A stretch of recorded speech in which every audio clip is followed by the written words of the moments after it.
Hello everyone, how are you all doing? I hope all of you are doing great. So in this video, we will see a sample paper for class 7th New NCERT of English पूर्वी।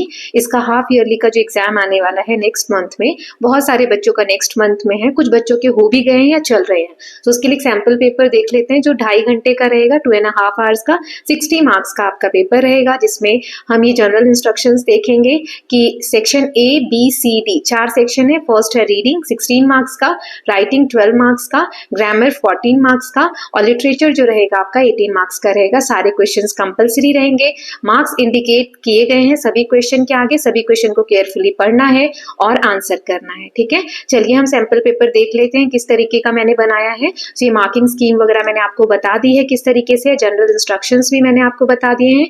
कुछ tips and tricks यहीं पर मैं बता देती हूँ जो आप फॉलो कर सकते हैं एग्जामिनेशन हॉल में। सबसे पहले है पेपर केयरफुली रीड करेंगे, ठीक है। Carefully read the paper, then जो क्वेश्चन सबसे अच्छा आता होगा उससे पेपर को स्टार्ट करेंगे। घबराना नहीं है, डोंट पैनिक। अगर क्वेश्चन नहीं आता है तो जस्ट बी कॉन्फिडेंट, जो आता है वो अच्छे से लिखना है। टाइम मैनेजमेंट जो आता है, ऐसा नहीं कि उसमें बहुत सारा टाइम दे दिया, क्योंकि कितना भी अच्छा आप लिखेंगे, मैम जितने मार्क्स का क्वेश्चन है उससे ज्यादा मार्क्स आपको मैम या सर नहीं देंगे। So just focus on time management. और रिवीजन के लिए लास्ट में 10 मिनट्स आपके पास होने चाहिए, ठीक। 10 मिनट्स पहले ही आपको पेपर कवर कर लेना है ताकि लास्ट में आप रिवीजन अच्छे से कर सके। एंड लास्ट पॉइंट इज की हैंड राइटिंग आपकी अच्छी होनी चाहिए, ओके। हैंड राइटिंग अब जैसी है वैसी ही रहेगी, बट ट्राई करिए कि थोड़ा अच्छा साफ सुथरा लिखने का। राइटिंग की प्रैक्टिस आप जब एग्जाम ओवर हो जाए तब करिएगा, ताकि जो फाइनल एग्जाम हो उसमें आप अच्छे से कर पाए। सो ये कुछ टिप्स एंड ट्रिक्स है जो आपको एग्जाम में हेल्प करेंगे। सेक्शन ए है रीडिंग, इसमें पहला एक पैसेज दिया है, इसमें क्वेश्चंस हैं, कोई 4 करने हैं। फिर बी जो है पोएम का एक पैसेज है, फिर उसके भी क्वेश्चन है, उसमें से कोई 4 करने हैं। सेक्शन बी राइटिंग, एक डायरी एंट्री दी गई है और एक लेटर राइटिंग। सी जो है ग्रामर है, इसमें 5, 6 मतलब यहाँ पर आपको वर्ब फॉर्म करना है, फिर प्रीपोजिशन, और इसमें एक और क्वेश्चन है, क्वेश्चन नंबर 7, इसमें कंबाइंड सेंटेंसेस आपको करने कंजक्शन लगाकर सही से। देन डी है लिटरेचर, आपके चैप्टर्स के क्वेश्चन आंसर यहाँ दिए गए हैं, चैप्टर वो पोएम जो है उन सभी के। और 9th है लॉन्ग आंसर, इसमें आपको इमेजिन करना है कि आप तेनालीराम हैं और आपको एक शॉर्ट स्पीच रेडी करनी है अपने क्लासमेट्स के लिए, ओके। सो चलिए अपन स्टार्ट करते हैं और फर्स्ट क्वेश्चन के साथ देखते हैं। सबसे पहले यहाँ पर पैसेज दिया गया था, doctor Doolittle loved animals so much that he filled his house with them. From parrots and dogs to rabbits and pigs, they were his closest friend. He spent hours caring for them, often forgetting his human patient. One day his parrot Polynesia revealed that animals could actually talk if humans listened carefully. This discovery changed Dr. Dolittle's life forever. For now he could understand their joys, sorrows and needs. So हमने देखा था कि doctor Doolittle जो है उनको animal से बहुत प्यार था, उनके घर में बहुत सारे जानवर थे जिनसे वो प्यार करते थे।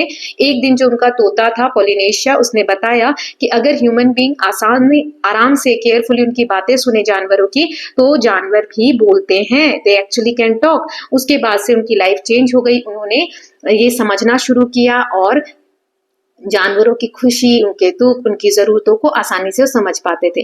अब क्वेश्चन है, एक एक करके देखेंगे। चलिए नेक्स्ट पेज पे देख लेते हैं। So what did doctor Dolittle fill his house with? Doctor Dolittle ने अपने घर को किससे भरा हुआ था? विद एनिमल्स, ठीक है। Then how did he spend most of his time? He spend most of his time caring for them, caring for his animals भी लिख सकते हैं। Then what secret did Polynesia share with him? Polynesia told him that animals could talk if humans listen carefully. Then how did this discovery change his life? So his life changed because he could now understand animals' joys, sorrows and needs. Give a suitable title to this passage. इस passage को एक title देना है, तो doctor Dolittle and his secret talking with animals, इन दोनों में से कोई भी टाइटल हम दे सकते हैं। देन नेक्स्ट यहाँ पर पोएम का पैसेज दिया गया है, there was a man, a funny man, who made us laugh as best he can, he stumbled tumbled made a face and filled the world with happy grace. So ये हमने poem पढ़ी थी, इसके अब questions देख लेते हैं कि कैसे फनी मैन अलग अलग फेसेस बना के और लोगों को खुश करता है। तो चलिए देखते हैं आगे। सो Who is being described in the poem? A funny man, clown और comedian जो है उनके बारे में बात की जा रही है। How did This funny man make people laugh by stumbling, tumbling, and making funny faces. What effect did his action have on the world? He spread happiness and filled the world with joy. Identify the rhyme scheme. So इसमें rhyme scheme क्या है? AABB, मतलब जो first line का last word है man, can, face, grace, ये match हो रहे हैं. ठीक है, दो लाइनें ए जैसी हैं और दो लाइनें बीबी जैसी हैं. So what values does this poem highlight? The value of spreading joys and making other happy.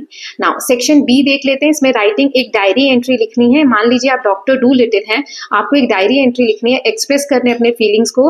When you first realized you could talk to animals, कि आप एनिमल से बात कर सकते हैं, आपको पहली बार पता चला, तो आपका जो फीलिंग है वो डायरी में लिखना है. और फिर एक लेटर राइटिंग दिया गया है. Write a letter to your friend telling him or her about a humorous incident that happened in your classroom which taught you an important lesson. तो चलिए पहले डायरी एंट्री वाला पार्ट देख लेते हैं. हम डूलिटिल हैं, डॉक्टर डूलिटिल हैं, तो यहाँ डेट लिखते हैं, डायरी में डे लिखते हैं और यहाँ पर टाइम भी लिखते हैं. मान लीजिए 6 PM है तो वो भी आप लिख देंगे. ठीक है, diary. Dear diary, today was the most exciting day of my life. For the first time, I realized I could talk to animals. My parrot, Polynesia, spoke to me, and I understood her carefully. I cannot believe that all this time, the animals had their own language, feelings, and thought. तो हम diary में सारे thought लिख रहे हैं कि कैसे आज जो मेरा पैरेट है उसने मुझे बताया कि एनिमल से भी हम बात कर सकते हैं. राइट, एनिमल्स की क्या लैंग्वेज है, फीलिंग है, थॉट्स है, वो भी अब मैं समझ सकता हूँ. The feel blessed that I am able to listen to them. Now I can help them better, care for them more lovingly, and truly be their friend. My life has changed forever and I am filled with joy and wonder. Dr. Dolittle. ठीक है, ये diary entry हो गई. अब जो letter लिखना था वो देख लेते हैं. सो यहाँ एड्रेस लिखते हैं, डेट लिखते हैं. Then dear Rohan, I hope you are doing well. I must share with you a funny incident that happened in our classroom yesterday. While answering, my friend mispronounced. The whole class burst out laughing. तो यहाँ पर अपने class का experience बताना है जहाँ पे funny incident हुआ हो. तो वहां पर आपके किसी दोस्त ने एक वर्ड मिस प्रोनाउंस किया, तो उस वजह से पूरी क्लास हंसने लग गई. Even our teacher laughed, but then she explained the correct pronunciation kindly. फिर टीचर भी हंसी, लेकिन बाद में उन्होंने उसको कैसे प्रोनाउंस करते हैं वो बताया. This incident taught me the mistakes are a part of learning and we should never feel ashamed of them. इस इंसिडेंट ने हमें क्या सिखाया वो भी बताना था. तो इससे हम ये सीखते हैं कि गलतियां जो है वो सीखने का एक पार्ट होती है. हम कुछ सीखते हैं तो हम गलतियां करते हैं, हमें कभी भी उसके लिए शर्माना या शर्मिंदगी महसूस नहीं करना चाहिए. Instead we must laugh, correct ourselves and move on. बजाय शर्माने के या गिल्ट फील करने के हमें हंसना चाहिए अपनी गलतियों पर, उससे सीखना चाहिए और आगे बढ़ना चाहिए. It was a moment full of humour as well as a lesson for life. ये जो घटना थी जो क्लास में हुई, एक तो ये ह्यूमर था, मतलब हंसी से रिलेटेड इवेंट था, और इससे हमें लाइफ के लिए एक लेसन भी मिला. Do right back. ठीक है, फिर से लिखने के लिए कह रहे हैं. एंड योर फ्रेंड XYZ, यहाँ आप अपना नाम लिख देंगे. ओके, नाउ नेक्स्ट सेक्शन देख लेते हैं, ग्रामर वाला. इसमें फर्स्ट में यानी क्वेश्चन नंबर 5 में वर्ब्स फिल करना है, 6th में प्रीपोजिशन, 7th में हमें कंजंक्शन से सेंटेंसेस को जोड़ना है. तो एक एक करके देखते हैं. सो इसमें पहला है ग्रुप ऑफ स्टूडेंट्स. इज और आर क्या आएगा इसमें से? देखो यहाँ पे ग्रुप दिया है, ग्रुप एक है. अगर आप स्टूडेंट्स को देख के यहाँ फिल करोगे ना तो गलत हो जाएगा. ग्रुप कितने हैं? एक है. अगर ऐसा होता ग्रुप्स ऑफ स्टूडेंट्स ग्रुप्स होता तो फिर आर लगता. यहाँ एक ग्रुप की बात है इसलिए इज लगेगा. ठीक है, इसलिए यहाँ इज दिया है. Neither the dog not the cat dash milk. अब ना तो डॉग ना तो कैट किसी को भी पसंद नहीं है, तो लाइक्स एक ही जने की बात हो रही है, ऐसे नहीं बोल रहे. अगर यहाँ पे एंड होता द डॉग एंड कैट तो फिर हम देखते कि क्या लगाना है. अभी सिर्फ एक, या तो कुत्ता या फिर बिल्ली, तो एक की बात हो रही इसलिए लाइक्स आएगा. ठीक है, ये टेंसेस में हमने सीखा था. Doctor Dolittle dash spent hours with his pet. तो यहाँ पे क्या आ जाएगा? स्पेंड्स.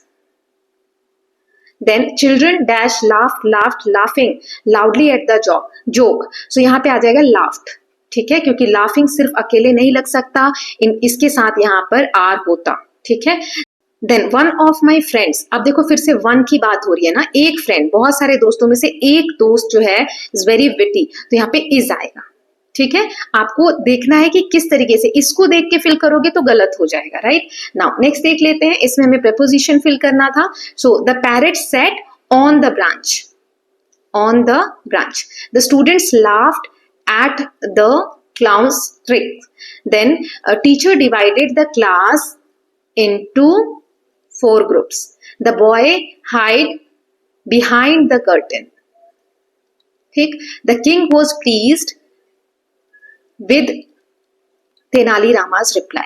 ठीक, सो ये हो गया। नाउ नेक्स्ट देख लेते हैं। अब हमें कंजंक्शन इन सेंटेंसेस को ऐड करना है। जैसे doctor Dolittle was poor but kind hearted, then the man slipped, then and everyone laughed. एक आदमी था, वो फिसल गया तो सभी लोग हंसने लगे।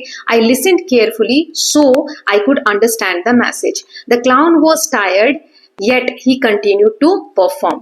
Then next is section D, literature है। पहला है what made doctor Dolittle different from other doctors. So इसका आंसर क्या हो जाएगा, एक एक करके सबके आंसर्स देख लेते हैं हम। So Dr. Dolittle was different because he loved animals more than humans and filled his house with them. He cared for them like family. Okay. Then how did Polynesia help Dr. Dolittle understand animals? So Polynesia ने क्या बताया Dr. Dolittle को? So Polynesia revealed the secret that animals could talk. She guided Dr. Dolittle to listen carefully, helping him understand animals' language. उन्होंने बोला कि Dr. Dolittle की help करके कहा कि मैं आपको बताऊंगी कि एनिमल की लैंग्वेज कैसी है, और सीक्रेट रिवील किया कि एनिमल्स भी बात करते हैं। ठीक, then what qualities made the funny man loved by all. So यहाँ पे इसका आंसर हो जाएगा funny man's quality included making others laugh, spreading happiness and turning sadness into joy. Then what lesson does the play say the right things teach us? यहाँ पर जो say the right thing था उससे हमें क्या सीखने को मिलता है, that to be thoughtful in speech and to use word wisely because the right words at the right time solve problem. इससे हमने ये सीखा कि सही समय पर हमें सही बातचीत करनी चाहिए, समय देखकर हमें बातचीत करनी चाहिए। ऐसा नहीं है आप कुछ भी किसी भी टाइम बोल सकते हैं, सोच समझकर हमें बोलना चाहिए। Then how did humor become a powerful tool in stories of wit? So यहाँ पर आएगा humor become powerful in stories because it ended quarrel, then lightened tense moment and People realize their mistakes without anger. जो झगड़े होते हैं वो इन हंसी मजाक की वजह से, ह्यूमर की वजह से खत्म हो जाते हैं। जो भी टेंस मोमेंट होते हैं, जैसे कि बहुत ज्यादा परेशानी, ये बहुत ज्यादा टेंशन चल रही है, तो वो मोमेंट लाइट हो जाते हैं और लोगों को रियलाइज होता है कि उनकी मिस्टेक क्या है बिना गुस्सा किए। ठीक है, तो ये कुछ क्वेश्चंस थे। देखिए अभी मैंने सिर्फ सेट ए बनाया है, क्वेश्चंस हो सकते हैं कुछ कम है इसमें, ऐसे मैं 3-4 सेट बनाऊंगी हर पेपर के, है ना। अभी है अपने पास टाइम तो बहुत सारे क्वेश्चंस कवर हो जाएंगे, so don't worry about that. अब जैसे इसमें मैंने एक लेटर लिया तो दूसरे में नोटिस राइटिंग ले लेंगे, बाकी चीजें भी हम प्रैक्टिस करेंगे अदर सेट्स में। ओके, सो इसको अच्छे से आप प्रैक्टिस करिए। अब क्वेश्चन नंबर 9 देख लेते हैं। इसमें लॉन्ग आंसर दिया हुआ है, आपको इमेजिन करना है कि आप तेनालीराम है, आपको एक स्पीच लिखनी है अपने क्लासमेट के लिए on why humour and wit are more powerful than anger and pride. गुस्से से, घमंड से ज्यादा अच्छा ह्यूमर यानी हंसी मजाक करना या हास्य व्यंग करना क्यों जरूरी है। आपको एक स्पीच लिखनी है इस टॉपिक पे, ठीक है। तो good morning friends, I believe humour and wit are stronger than anger and pride. कि मुझे लगता है हास्य व्यंग करना ये बहुत ज्यादा स्ट्रेंथ देता है आपको as compare to anger and pride, गुस्सा करने से और घमंड करने से ज्यादा। Anger only creates quarrel and distances between people. गुस्सा जो है सिर्फ और सिर्फ लड़ाई झगड़े कराता है, लोगों के बीच में डिस्टेंसेस, दूरियां बढ़ाता है। While wit has the power to heal, unite and bring joy. लेकिन अगर ये जो विट है, हंसी मजाक है, ये हमें हील करता है, हमें हमारे जो भी प्रॉब्लम्स है उनको ठीक करता है, हमें यूनाइट करता है और एक जॉय का मतलब एंजॉय करने वाला एक मोमेंट क्रिएट करता है। With a clever word one can turn an enemy into friend. आप अच्छे से अगर बातचीत करो तो एक दुश्मन भी आपका दोस्त बन जाता है। With humour a tense situation can be solve peacefully. अगर आप ह्यूमरस हैं, अगर आप ह्यूमर से बात करते हैं तो बहुत सारी सिचुएशन को, टेंस मोमेंट को भी आसानी से आप शांतिपूर्वक सॉल्व कर सकते हैं। Pride makes us blind but it makes us wide. जो प्राइड होता है, घमंड होता है, वो हमें अंधा बना देता है, लेकिन जो ह्यूमर है, विट है, ये हमें वाइस बना देता है, बुद्धिमान बना देता है। That is why I always use my humour to solve problems in the king's court. इसीलिए राजा के दरबार में तेनालीराम बोल रहे हैं ना ये स्पीच, तो मैं हमेशा ह्यूमर का यूज करता हूँ प्रॉब्लम्स को सॉल्व करने के लिए। Let us remember that laughter and wisdom will always win over pride and anger. Thank you. So ये कहते हैं कि कभी भी जो हंसी मजाक है या बुद्धिमानी है, ये घमंड और गुस्से के ऊपर हमेशा इसकी जीत होती है। सो आई होप आपको ये स्पीच सही लगी होगी। आप भी अपने लैंग्वेज में इसको लिख सकते हैं, ये मैंने एक एग्जांपल दिया है। बहुत सारे क्वेश्चन इसमें हो सकता है कि अलग हों या छोटे लग रहे हो आपको मार्किंग स्कीम के हिसाब से, तो 3-4 सेट्स अभी आने वाले हैं। सो उसमें आप बताइएगा, इंप्रूवमेंट मैं करती हूँ, तो इस सेट में क्या क्या चेंजेस आप चाहते हैं वो चेंजेस आप मुझे बता दीजिएगा, ताकि नेक्स्ट सेट जब मैं बनाऊं तो उसमें वो चेंजेस आपको करके दूं। Okay, So with this, we are done with this sample paper. Now we'll meet very soon with the next sample paper. Till then, please take care of yourself, keep learning, keep revising, and don't forget to subscribe Kalyan TV channel for more such videos. Thank you so much.